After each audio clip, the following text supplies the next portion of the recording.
Hello everyone, welcome back to my new blog. तो कैसे आप सब? आई होप आप लोग बहुत अच्छे होंगे और अपनी अपनी लाइफ में पॉजिटिविटी के साथ आगे बढ़ रहे होंगे। मैं 2-3 दिन से जो है बिल्कुल भी अच्छा फ़ील नहीं कर रही हूँ। बट ये है कि मैं अच्छा फ़ील करूँ या ना करूँ, पर ये जो मेरे पास इतनी सारी रिस्पॉन्सिबिलिटीज़ हैं, इन्हें तो मुझे निभाना ही होगा।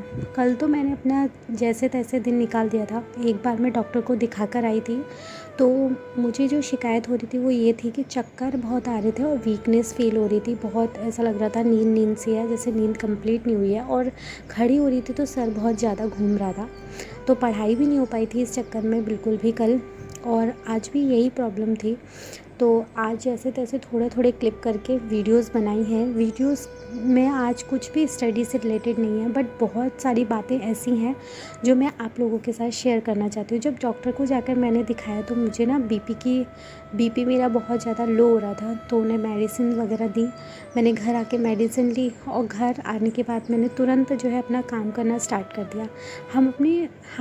हम लेडीज़ ऐसे होते हैं ना, अगर हम लोगों की तबीयत ख़राब भी हो रही होती है ना, तो अगर काम फैला होता है तो हमें ऐसा लगता है पहले हम काम समेट लें, उसके बाद हम अपना रेस्ट करेंगे। मुझे बोला भी, मतलब मेरी मौसी ने, कि पहले रेस्ट कर ले उसके बाद मतलब काम कर लेना।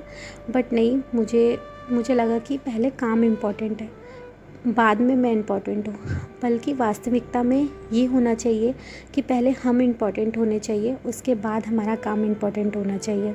देखिए, अगर हम अपना खुद का अच्छे से, अपनी हेल्थ का अच्छे से ध्यान नहीं रखेंगे, तो जो हम पर डिपेंड हैं, स्पेशली मुझे लगता है कि मेरे ऊपर तो मेरी बच्ची डिपेंड है, और मुझे नहीं लगता अगर मुझे कुछ होता है तो उसका इतने अच्छे से कोई टेक केयर कर पाएगा। माँ के अलावा या पिता के अलावा आपके बच्चे को कोई अच्छे से नहीं देख सकता। ये मैंने अपनी पर्सनल लाइफ में एक्सपीरियंस किया है कि आपकी तकलीफ़ में सबसे ज़्यादा अगर कोई दुखी होते हैं तो वो सिर्फ़ और सिर्फ आपके पेरेंट्स होते हैं। बाकी इस दुनिया में किसी को कोई इफ़ेक्ट नहीं पड़ता है। आप कितना भी परेशान हो, आप कितनी भी दुख तकलीफ़ में हो, यहाँ तक कि आप अगर मौत से भी लड़ रहे हो ना, तो भी इस दुनिया को कोई फ़र्क नहीं पड़ेगा। सिर्फ़ एक माँ बाप ही हैं जो आपके लिए परेशान होंगे, बाकी कोई नहीं। तो मुझे ऐसा लगता है कि अब ना, मुझे ये सब चीज़ें इतनी प्रॉब्लम हो रही थी, तो मैंने आप लोगों के साथ पहले भी वीडियो में शेयर किया कि मेरी एक सोशल मीडिया के थ्रू ही फ्रेंड बनी है, और वो इतनी अच्छी है ना, मैं क्या बताऊँ। कोई सगा भी आजकल इतना नहीं सोचता होगा जितना वो, मतलब अभी गैर ही है, पर अब मेरी फ्रेंड बन गई है तो मेरी अपनी हो गई है। पर मतलब वो मुझे जानती नहीं थी, पर वो मुझे इतना सपोर्ट करने लग गई है, इतना मोटिवेशन करने लग गई है ना।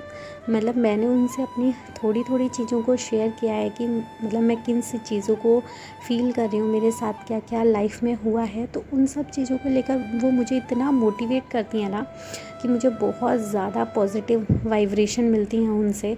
और मैं बहुत बहुत दिल से उन्हें थैंक यू करती हूँ कि वो मेरी लाइफ में आई और मुझे इतना मोरल सपोर्ट देती हैं। और सपोर्ट भी वो मुझे इसलिए देती हैं क्योंकि मेरी जो लाइफ की स्टोरी है ना, उन्हें काफ़ी आई थिंक हर्ट करी है, या जो भी चीज़ें हैं पता नहीं क्या होगा।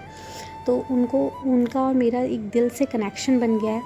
बस यही रीज़न है। आज जो स्टडी हुई थी ना, बस सिर्फ इतनी हुई थी कि मैंने खाली करंट अफेयर्स पढ़े थे।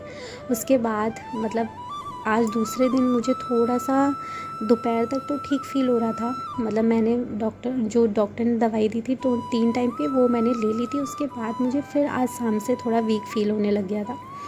हो सकता है कि मैं इतना तनाव और टेंशन लेती हूँ ना, यही रीज़न है कि मतलब मेरी तबीयत जो है इस तरीके से ख़राब हो जाती है। और मेरे साथ होता भी है, जब मेरा दिमाग ना ज़्यादा चलने लगता है, या मैं बहुत सारी चीज़ों को बहुत डीपली किसी चीज़ को सोचने लगती हूँ ना, तो मेरे बॉडी पर उस चीज़ का इफ़ेक्ट होने लगता है। सबसे पहले तो मुझे भूख बहुत कम लगने हो जाती है, और मुझे बहुत वीकनेस जैसी फ़ील होने लगती है, इसी वजह से जब मैं खाना नहीं खाती हूँ।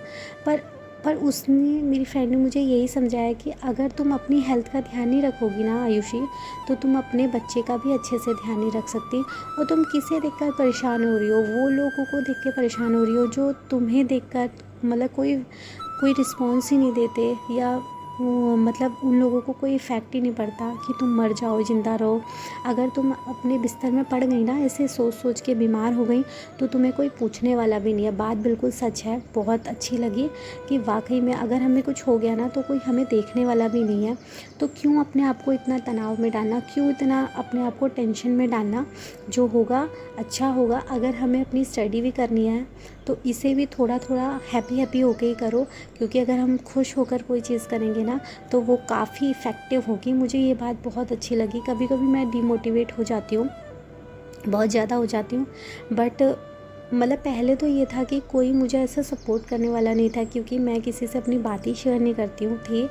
और अब जो है मुझे ये फ्रेंड मिली है जो मुझे इतना मोरल सपोर्ट करती है, हर चीज़ को समझती है।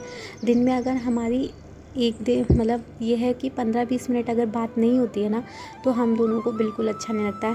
ये तब की क्लिप थी, मुझे ना रोना आ गया था। और वो भी मुझे रोना इसलिए आ गया था क्योंकि अपने मम्मी पापा की मुझे बहुत याद आ रही थी कि इतनी मेरी हालत ख़राब थी। बट मुझे मतलब मेरी जो बच्ची है ना, वो मुझसे चिपकी रहती है, उसे देखना ही पड़ता है, चाहे मैं कैसी भी कंडीशन में हूँ।